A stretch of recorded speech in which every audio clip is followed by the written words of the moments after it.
Bonjour Karl, merci de nous accorder cette interview depuis la Turquie. Tout d'abord, comment vas-tu et comment appréhendes-tu la fin de championnat de ton côté? Bonjour à tous, merci de cet échange. Le championnat s'annonce passionnant parce que bon, on a encore pour objectif de se qualifier pour l'Europa League l'année prochaine. On est pour l'instant sixième à un point des quatrième et cinquième places qui sont qualificatives pour cette coupe. Donc voilà, on aura encore pas mal de bons matchs à jouer et notamment la semaine prochaine. Et dans 15 jours, un gros match contre Galatasaray dimanche prochain et comme je dis, dans 15 jours contre Beşiktaş. Ok, bah on te souhaite bonne chance en tout cas pour tes objectifs. Merci. Et sinon, de ton côté, est-ce que tu as suivi un petit peu le bon parcours de l'équipe Fagnon en championnat là, depuis le mois de novembre? Et selon toi, à quoi est due un peu cette belle forme? Oui, je suis tous les week-ends via votre compte Facebook et surtout avec Johan, avec qui j'échange en général chaque dimanche soir.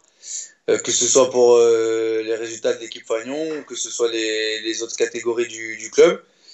Je suis très content de tout ce qui se passe au sein du club. L'équipe première a trouvé, on va dire, son rythme de galop.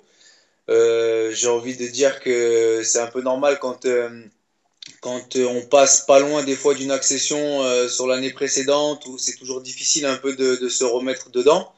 Il y a toujours un petit peu la déception, il faut retrouver les automatismes, la cohésion avec tous les membres du groupe. Il faut dire aussi qu'à travers ce qu'on a voulu faire avec Johan, et le coach et l'ensemble du FC Salès, on a fait appel à Fabien Richard et David Cadier au niveau de la préparation physique et peut-être que la charge de travail a eu un peu de mal à être emmagasinée par les joueurs et c'est tout à fait normal que sur cette deuxième partie de saison, ils soient, on va dire, un peu mieux physiquement. J'espère qu'ils vont continuer comme ça et pourquoi pas jouer les tours de fête encore sur la fin de championnat. Et puis je suis aussi et c'est justement mon but principal de mon investissement au sein du club, très très fier de tout ce que peuvent faire les différentes catégories de jeunes. Et j'incite vraiment tout le monde à continuer dans cette voie-là parce que je pense qu'on est sur la bonne voie et que c'est vraiment le chemin à suivre pour encore faire parler du FC Salès dans l'agglomération. Ok, et donc ce soir, le FC Salès présente ses nouveaux projets lors d'une grande soirée spéciale. Comment tu vois le développement du club et quel est un petit peu ton engagement pour les années futures au niveau du FC Salès? Déjà, je pense que le club a fait un grand chemin depuis que moi, personnellement, je le côtoie, hein. C'est vrai que ça fait maintenant 10 ans que je suis amené à être auprès de Johan Sosea, auprès de son équipe et du club. Et je suis très content parce qu'on voit une évolution à tout niveau, donc que ce soit sur les résultats de l'équipe première, que ce soit sur les résultats des catégories de jeunes, sur le nombre de licenciés, sur les infrastructures qui sont en train de se développer au sein du club, que ce soit le terrain synthétique, les vestiaires, la buvette et tout ça. C'est vrai que ça fait plaisir de voir une évolution comme ça. Ça fait plaisir, moi, aussi personnellement, de pouvoir avoir un outil de travail comme on l'a au club, parce que bon, c'est pas donné à tout le monde. J'ai fait partie d'un club professionnel en Corse, la C Ajaccio, où on n'avait pas ce terrain à l'époque, donc c'est vrai que c'est une vraie aubaine pour tous les licenciés. J'en profite aussi également quand je peux rentrer m'entraîner un petit peu dessus, donc c'est parfait. Et donc voilà, on sait que l'évolution est constante et depuis quelques années, et je pense que c'est ça qui est vraiment important. On voit qu'il y a un regain d'intérêt pour ce club-là, pour l'identité et les valeurs qu'il véhicule. Et il faut pas s'enflammer parce que je pense que voilà, les valeurs du club sont justement d'être un club familial avec la tête sur les épaules et puis de faire les choses correctement, simplement, pour que tout le monde soit content, se sente bien dans ce club-là. Et il faut continuer comme ça parce que je pense, comme j'ai dit, qu'on est sur la bonne voie.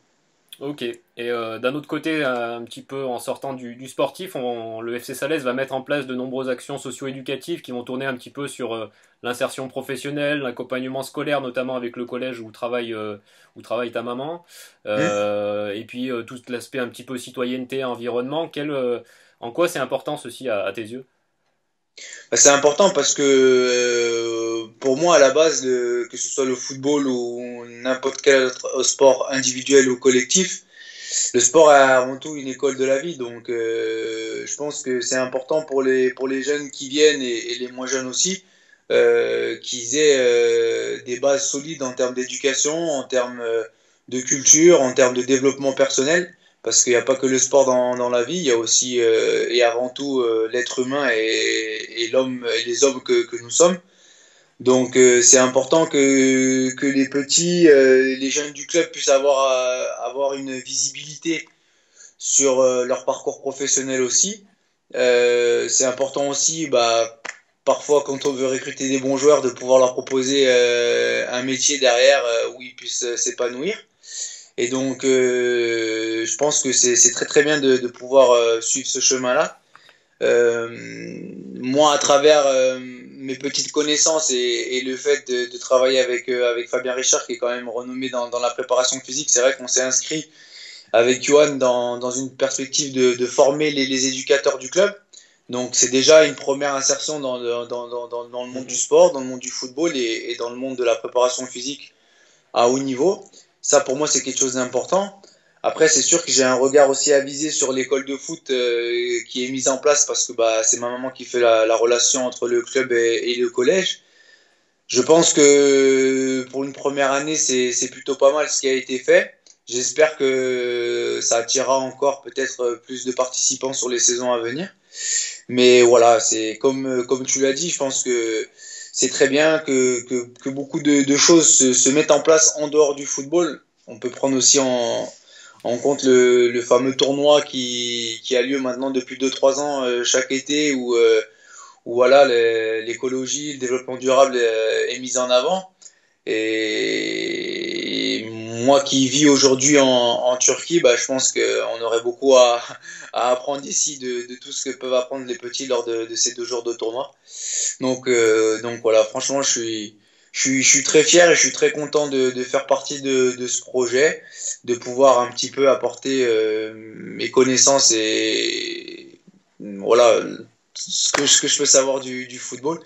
Et donc, j'espère vraiment que la réunion de ce soir bah, enchantera tous les participants, tout le monde qui est présent pour qu'on puisse continuer à faire avancer et faire évoluer ce club.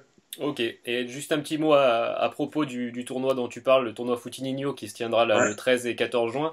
Est-ce que tu penses nous honorer de ta présence? Est-ce que tu sais un petit peu tes dispos?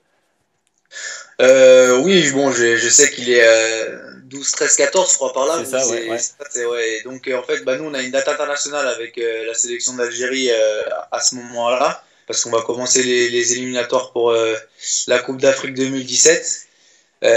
Donc, en fonction de quand sera le match, parce que bon, il y a 3 dates qui sont disponibles, c'est le vendredi, samedi ou dimanche, en fonction de quand sera le match et si je participe à ce rassemblement. Je serai là ou je ne serai pas là. Une chose est sûre, c'est si je peux venir, je serai bien évidemment présent. Bon, comme chaque année, je crois que je suis parrain encore du tournoi, Tout à fait. donc voilà, c'est toujours un plaisir de pouvoir venir vous rendre coucou. Mais bon, Johan, il faut qu'il trouve aussi d'autres parrains pour que ça puisse un peu tourner et qu'il n'y ait pas toujours mon nom, parce que bon, les petits, à un moment donné, peut-être de voir Carl Medjani, ça va les saouler. Donc voilà, mais en tout cas, quoi qu'il arrive, que je sois présent ou pas, je serai de tout cœur avec vous. Et bah, je vous remercie encore une fois de la confiance que vous m'accordez. Et puis bah voilà, je vous réitère mon engagement et tout mon soutien à 1000%, je suis avec vous. Ok, bah merci Karl, et puis bonne fin de saison à toi en tout cas. Merci beaucoup.